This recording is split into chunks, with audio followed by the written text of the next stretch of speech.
It really started the year I got my job, and I try to think there's not a causal connection there, but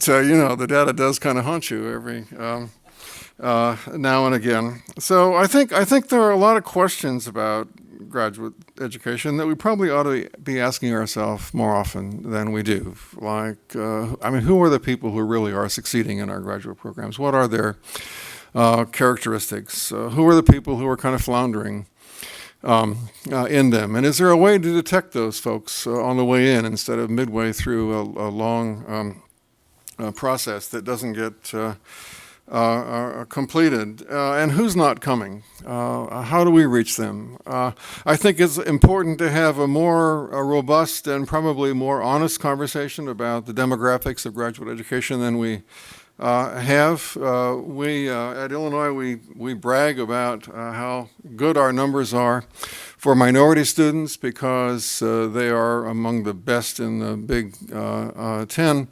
Or the CIC, the academic side of that. And then we get blasted because our numbers don't at all map onto the demographics of the state. And I think that probably both the bragging in and the blasting into that have a story that's broader than the simple meaning of either we're doing well or we're doing badly. I just don't think we understand well enough what it means to deal with those pipeline problems. We have a woman who works in our office, who lives in Chicago, in this thing called the Principal Scholars Program. And I don't see her very often because she's in Chicago, but I just made a point of having lunch with her recently, and it was probably the most rewarding lunch hour I've had for a very long time. This is she runs a program that starts working with kids in the 4th grade. In selected Chicago schools, basically. And it's not really a recruiting program for us, although I'm thinking maybe we should turn it that way a little more than we have in the past. One of her stories was of people coming into one of her high schools from Michigan and Wisconsin, and they said, we only want to talk to the principal scholars. This Illinois program that we've been making go for the last several years. We maybe ought to be tooting our own horn a little bit more with these students, but her story is really interesting, and she's worried that it's not going to get better, it's going to get worse in terms of our ability to attract minority students just because of the changing conditions that she's watching in the schools that she has come to know very, very well in the last several years. So recruiting is really interesting that way. Recruiting minorities, recruiting internationals. All of us, I think, are struggling with the international piece. We are lucky at Illinois to have very deep ties to a lot of Chinese universities that sort of predate the whole new international wave that we're dealing with now, and we're kind of living off of that in a big time way. But it's hard to figure out how to do this. How do you recruit China? I mean, it's a big place. India, it's a big place. We talk about putting an office in China or an office in India, and I think of myself, an office in Shanghai, in a city with how many offices in it, in a country with how many millions of people. But we do need to keep learning to work those connections better, even than we already do, because none of us, I think, even Illinois, which really does have a very, very strong record of attracting Chinese students, we're looking at a time period beyond which those numbers are just not going to be easy to maintain at the level that they're at right now. One of another piece that of the business people's talk that I was taken by today came out of Mr. Patton's talk. He talked about the currency of knowledge, I believe was the expression that you used, how fast it is. And I was thinking, whether you're right or whether Deb is right about what the half-life of an engineering degree is probably somewhere between 2 and 10, I suppose. I found myself thinking about what's the half-life of a curriculum for a graduate program. and we start measuring it in very different terms. I don't think we have learned to be as responsive on the education side as we are on the research side. I mean, the researchers are out there changing minute by minute, keeping up with their fields, moving people in different directions. But we seem to keep putting the same education in front of these students for very long periods of time. Doctoral education that takes too long. And that even though I do believe that there is serious value in going to graduate school without getting those degrees, nonetheless, the completion rates are still kind of an embarrassment, basically, and we need to figure out better ways to do this.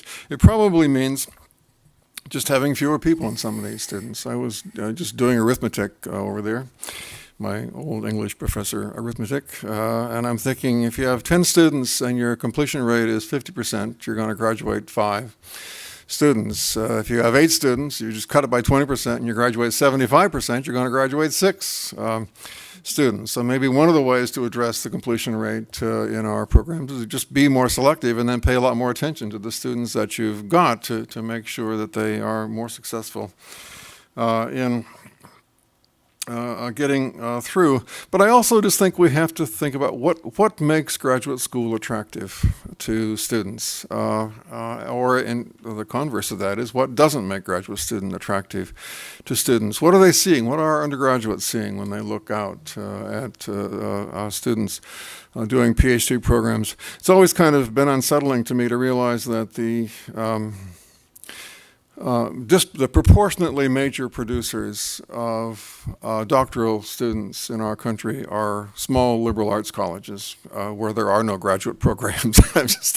The closer our undergraduates are to seeing what graduate student life is like, the less likely they are to go on to graduate school is the kind of conclusion that I drew from that.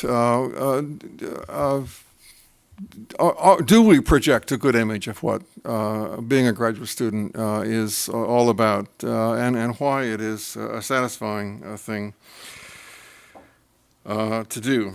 The last thing I really want to mention here is a kind of antidote to some of the issues I've been talking about. And we have a long ways to go in this, but the research has learned to cross disciplinary boundaries pretty effectively over the last several years. The engineers still have a hard time playing nice with other parts of the campus. There's a kind of a different pace and different intensity there sometimes. It makes it hard for that communication to happen, but they all realize even there that it's going to have to happen. I mean, the engineers are all busy trying to become biologists now, basically is what it comes down to on our campus. We haven't been as fast in dealing with what interdisciplinarity means for graduate students and for education as we have for research, but there are signs that we're moving in that directions. The interdisciplinary programs that we do have on campus seem to be thriving very well, and students who are working with faculty who themselves cross these boundaries fairly easily seem themselves to be getting better and better at crossing boundaries. So there is promise for real progress, I think, in that area. And I think I'm just going to stop now and open it up for conversation. Thank you. Take questions. Yes. Just a comment, a couple of data points that we use in our projections for employee education inside the company. One was a Deloitte study 2 or 3 years ago on demographics expected working age populations in countries. And some of you may have seen that. It basically projects between this year and 2050, almost all developed countries will lose 50% of the available workforce. It's just a simple demographic change. The only 5 countries that are going to continue to have any kind of increase are obvious: Mexico, Brazil, Australia, and the U.S. from immigration. And one I always fail to remember, but it's just one. The countries like Germany, France, Japan, up to 50%. China, 40% on top of this. So one of the biggest problems in trying to sustain a pipeline of graduate students is going to be there aren't going to be that many from a lot of countries. Another issue for us is somebody mentioned payment, some differences in payment. $175 for all the suppliers. That's after we get the product or service. Universities get their payment up front. I remember very vividly having to write a $2.4 million check to the university for a joint program on software engineering, and it had to be all at once and it had to be up front. That just isn't good. You could learn a lot from the state of Illinois, actually. It's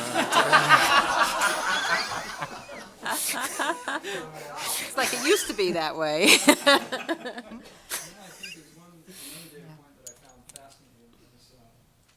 I think it had to do with the financial industry and the home loan and refinancing piece. They were talking about the different viewpoints and what long-term is between different ethnic groups. This is a report. I haven't done this work, and this is what he stated. They said long-term for the general Hispanic population in this situation was 18 months to 2 or 3 years. That was long-term. That was, you asked me what long-term was, that was the right. For typical Caucasian males, American types, it was somewhere around 10 years. For Asians, it was 100 years. Years. Yeah. Not months, years. So some of the issues we deal with in terms of the value of graduate school education and when it's going to be realized, we could be running across these cultural differences in what people see as long-term general or long-term value. So these things tend to keep me up at night, because I'm trying to figure out how to keep our employees engaged